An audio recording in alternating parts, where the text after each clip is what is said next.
Good evening एवं एबे आमे पुणी आउ एक कविता संध्या समय वर्तमान तो आउ एक कविता को नहीं आलोचना करवा तथा आवृत्ति करवा एवं कविताटीर ना है संध्या।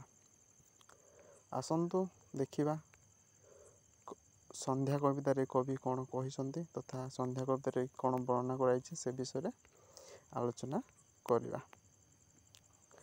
पश्चिम दिगरे बुड़ई रवि आहा कि सुंदर लोहित छवि पश्चिम आकाश सिंदूरमय देखिले प्रफुल्ल हुए हृदय क्रमे अंधकार आशय घोटी उइलेणी तारा गोटिकी गोटी चरा सारी पक्षी आकाशे उड़ी बसाको आनंद गले बाहुड़ी हल काम सारी कृषक माने फेरी जाउछंती दिनाबसाने बालके आसिले पाठशालारू हस हस मुख दिशे सुचारू लगाइले संज दीप घरणी अंधकारी बुड़ी गले धरणी। तो कवि प्रथम पद जोड़ा कि पश्चिम दिगरे बुड़ई रही आहा कि सुंदर लोहित छवि पश्चिम आकाश सिंदूरमय देखिले प्रफुल्ल हुए हृदय। यही पदरे कवि कहवाक चाहते जे सूर्य पूर्व दिगरे उदय हुए मात्र पश्चिम दिगरे अस्त हुए एवं यही पद माध्यम कवि आमको देखा चाहते जे पश्चिम दिगरे जो सूर्य अस्त होता है से ये धरा धरणीर सौंदर्य किभलिया होता है दृश्य किभलिया होता है ताहा आमको कवि जनवाक चाहते जमीक से समय आकाशटा लोहित देखाई था लोहित अर्थात जिते आप देखिथे सूर्य अस्त होता है सेते आकाशटा लाल बा ऑरेंज कमला रंग देखा जाए एवं यही दृश्यटा बहुत सुंदर देखा जाए जिते आप कौन सी पहाड़ पर्वत जंगल एरिया रे जदि थे ये दृश्य को अधिक उपभोग करें आपण मैंने देखिथे यही समय साधारणतः गाँ परिवेश रे माँ भौणी तथा बापा भाई माने बाहर को ठंडा पवन बा खोला हवा पाइबापी बाहर को बुलवा को आसी था। तो यही समय दृश्य बा सौंदर्यटा अति मनोहर अति हृदय को आकर्षित कला भाया होता है।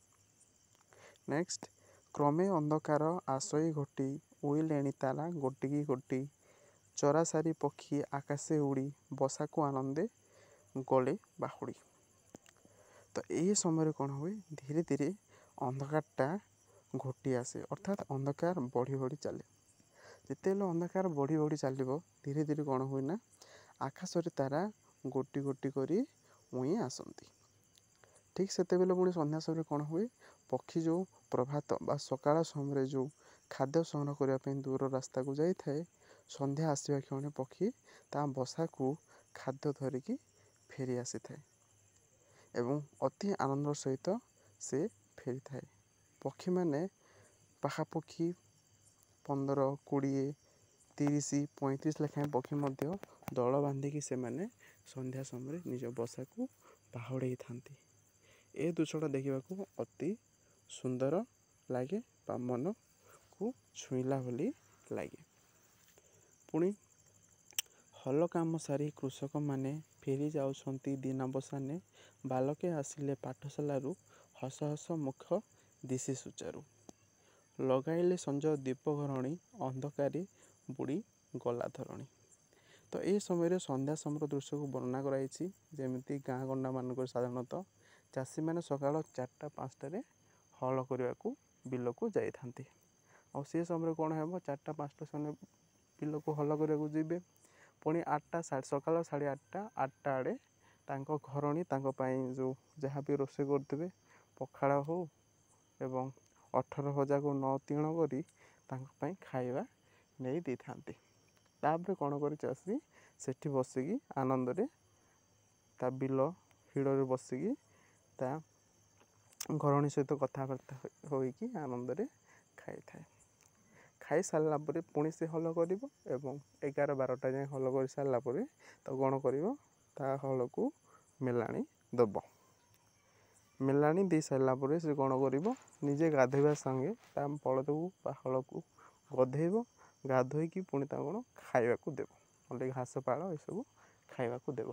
ତାପରେ ଯେତେବେଳେ ସନ୍ଧ୍ୟା ହେବ ସେ ତା ହଳ ବଳଦ ଧରିକି ଘରକୁ ଫେରିଥାଏ। ଏତିକି ବେଳେ କ'ଣ ହୁଏ ନା ସ୍କୁଲ ବି ପ୍ରାୟତଃ ଛୁଟି ହୋଇଯାଇଥାଏ। ଏଣୁ ପିଲା ଛୁଆ ମଧ୍ୟ ସ୍କୁଲ ବସ୍ତାନି ଧରି ଆନନ୍ଦ ମନରେ ଗୀତ ଗାଇ ଗାଇ ଡେଇଁ ଡେଇଁ ଘରକୁ ଫେରୁଥାନ୍ତି ଏବଂ ଚାଷୀ ମଧ୍ୟ ଘରକୁ ଫେରୁଥାଏ ତା ବଳଦ ଧରିକି। ଏବଂ ଏହି ଦୃଶ୍ୟଟା ଅତି ସୁନ୍ଦର ଲାଗେ। ଗାଁ ପରିବେଶ ଯେତେବେଳେ ଆପଣ ଦେଖିବେ ଏହି ଦୃଶ୍ୟଟା ଅତି ସୁନ୍ଦର ଲାଗେ। ସାଧାରଣତଃ ସହରରେ ଏହି ଦୃଶ୍ୟ କେବେ ବି ଦେଖିବାକୁ ମିଳେ ନାହିଁ। ତାପରେ ସାଧାରଣତଃ ଯେତେବେଳେ ସନ୍ଧ୍ୟା ହେଇଯାଏ, ସାଧାରଣତଃ ମାଆ ମାନେ ଯେଉଁ ଗାଁ ପରିବେଶରେ ଯାହା ଆଭେଲେବୁଲ୍, ଯେମିତି କେଉଁ ଗାଁ ପାଖରେ ଯଦି ନଦୀ ଥିବ କି ଜୋର ଥିବ କି ବନ୍ଧ ଥିବ, ଯେଉଁ ବି ଥିବେ, ନିଜର ନିତ୍ୟକର୍ମ ସାରିକି ଗାଧୋଇ ଫାଧୋଇକି ଆସିଥାନ୍ତି।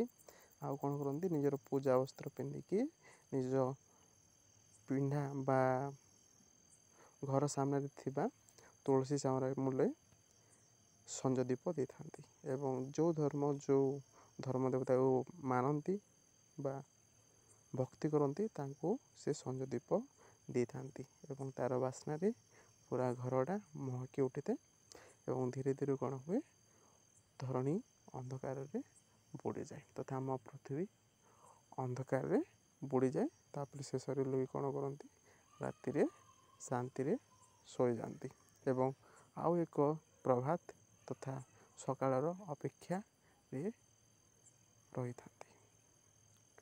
ତ ଆମେ ଆଜି ଦେଖିଲେ ଏଭଳିଆ ଏକ ସୁନ୍ଦର କବିତା ସନ୍ଧ୍ୟା, ଯେଉଁଥିରେ କି ସନ୍ଧ୍ୟା ସମଗ୍ର ଦୃଶ୍ୟକୁ ବର୍ଣ୍ଣନା କରାଯାଇଛି।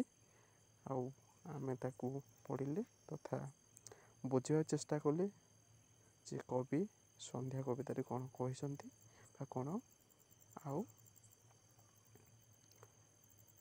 ଖାସ୍ କଥା ବର୍ଣ୍ଣନା କରାଯାଇ ସେ ବିଷୟରେ ଆଲୋଚନା କରିଛନ୍ତି। Thank you. ଯଦି ଭଲ ଲାଗିବା ନିହାତି କବିତାଟିକୁ ସେୟାର କରିବେ ଏବଂ କମେଣ୍ଟ କରିବାକୁ ଭୁଲିବେନି ଏବଂ ଚ୍ୟାନେଲଟିକୁ ସବସ୍କ୍ରାଇବ୍ କରିବେ। ଧନ୍ୟବାଦ।